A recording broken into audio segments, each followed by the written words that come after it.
warahmatullahi wabarakatuh.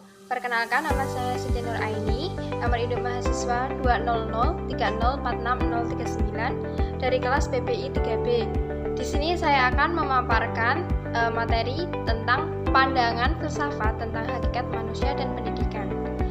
Sebelumnya, apa itu pengertian manusia? Dalam Kamus Besar Bahasa Indonesia, manusia diartikan sebagai makhluk yang berakal budi atau mampu menguasai makhluk lain. Sedangkan menurut Endang Saifuddin Ansari yang dikutip Mahmud dan Teddy Priyatna, manusia adalah hewan yang berpikir. Berpikir adalah bertanya. Bertanya adalah mencari jawaban. Mencari jawaban adalah mencari kebenaran. Mencari jawaban tentang Tuhan, alam, manusia. Artinya mencari kebenaran tentang Tuhan, alam, dan manusia. Jadi, pada akhirnya manusia adalah makhluk pencari kebenaran. Selanjutnya yaitu pandangan filsafat tentang hakikat manusia. Hakikat manusia diungkapkan oleh beberapa filsuf, di antaranya yaitu Plato, Aristoteles, dan Sartre. Berikut diuraikan pendapat para filosof barat tentang hakikat manusia sebagai berikut. Yang pertama yaitu Plato. Plato memandang manusia pada hakikatnya sebagai suatu kesatuan pikiran, kehendak, dan nafsu-nafsu. Yang kedua yaitu Aristoteles. Aristoteles memandang manusia sebagai makhluk rasional yang memiliki kesatuan organik antara tubuh dan jasad. Dan yang ketiga yaitu Sartre. Mendefinisikan manusia sebagai nol yang menolkan, yang bukan merupakan objek, melainkan subjek yang kodratnya bebas. Dari kalangan pemikir abad modern, pembahasan manusia dapat kita jumpai oleh Dr. Alexis Carrel atau peletak dasar ilmu humaniora barat yang dikutip oleh Agustin Nata. Beliau mengatakan bahwa manusia adalah makhluk yang misterius. Kedudukan manusia yang terpisah dari dirinya menyebabkan aspek kajian dunia luar antara manusia dan pendidikan terjalin hubungan kausalitas.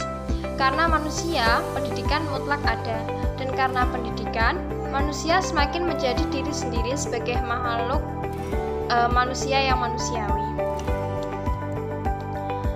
Berbicara hakikat manusia berarti berbicara mengenai apa manusia itu. Ada 4 aliran yang dikemukakan, yaitu aliran serba zat, aliran serba ruh, aliran dualisme, serta aliran eksistensialisme. Yang pertama, aliran serba zat. Aliran serba zat ini mengatakan yang sungguh-sungguh ada itu hanyalah zat atau materi. Alam ini adalah zat atau materi dan manusia adalah unsur alam. Maka dari itu, manusia adalah zat atau materi. Yang kedua yaitu aliran serba ruh. Aliran ini berpendapat bahwa segala hakikat sesuatu yang ada di dunia ini ialah ruh. Juga hakikat manusia adalah ruh. Adapun zat itu adalah manifestasi daripada ruh di atas dunia ini. Yang ketiga yaitu aliran dualisme. Aliran ini menganggap bahwa manusia itu pada hakikatnya terdiri dari 2 substansi, yaitu jasmani dan rohani. Kedua substansi ini masing-masing merupakan unsur asal yang adanya tidak tergantung satu sama lain.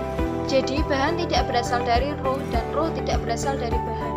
Perwujudannya manusia adalah gabungan dari 2 unsur, yaitu jasad dan ruh. Dan yang terakhir yaitu aliran eksistensialisme. Aliran filsafat modern berpikir tentang hakikat manusia merupakan eksistensi atau perwujudan sesungguhnya dari manusia.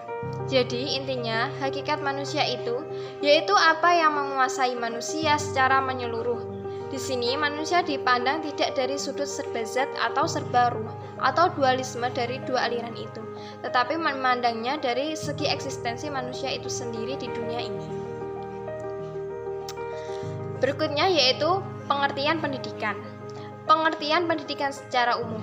Pada dasarnya, pengertian pendidikan sesuai Undang-Undang Sisdiknas Nomor 20 Tahun 2003 adalah usaha sadar dan terencana untuk mewujudkan suasana belajar dan proses pembelajaran agar peserta didik secara aktif mengembangkan potensi dirinya untuk memiliki kekuatan spiritual keagamaan, pengendalian diri, kepribadian, kecerdasan, akhlak mulia, serta keterampilan yang diperlukan dirinya dan masyarakat.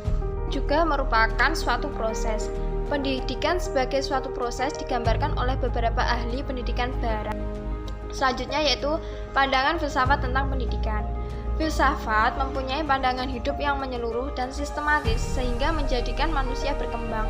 Maka, hal semacam ini telah dituangkan dalam sistem pendidikan agar dapat terarah untuk mencapai tujuan pendidikan. Penuangan pemikiran ini dituangkan dalam bentuk kurikulum. Dengan kurikulum itu, sistem pengajarannya lebih dapat terarah, lebih dapat mempermudah para pendidik dalam menyusun pengajaran yang akan diberikan ke peserta didik. Untuk merealisasikan pandangan filsafat tentang pendidikan, terdapat beberapa unsur yang akan menjadi tonggak untuk pengembangan pendidikan lebih lanjut, yaitu yang pertama, dasar dan tujuan pendidikan. Adapun tujuan pendidikan dibagi menjadikan 4 macam, yaitu yang pertama, tujuan pendidikan nasional, tujuan institusional, tujuan kurikuler, tujuan instruksional. Berikutnya yaitu pendidik dan peserta didik. Pendidik merupakan individu yang mampu melaksanakan tindakan mendidik dalam satu situasi pendidikan untuk mencapai tujuan pendidikan. Sedangkan peserta didik adalah anak yang sedang tumbuh dan berkembang baik ditinjau dari segi fisik maupun segi perkembangan mental. Berikutnya yaitu kurikulum. Hubungan kurikulum dengan pandangan filsafat adalah dalam bentuk kurikulum yang dilaksanakan. Adapun salah satu tugas pokok dari filsafat adalah memberikan dari tujuan pendidikan. Satu tujuan pendidikan yang hendak dicapai itu haruslah direncanakan atau diprogramkan dalam apa yang disebut kurikulum. Yang terakhir yaitu sistem pendidikan. Adapun hubungan filsafat pendidikan dengan sistem pendidikan yaitu yang pertama, bahwa sistem pendidikan bertugas merumuskan alat-alat, prasarana, pelaksanaan teknik-teknik dan atau pola-pola proses pendidikan dan pengajaran yang makna akan dicapai dan dibina tujuan-tujuan pendidikan. Yang kedua yaitu isi moral atau pendidikan adalah berupa perumusan norma-norma atau nilai spiritual etis yang akan dijadikan sistem nilai pendidikan atau merupakan konsepsi dasar moral pendidikan.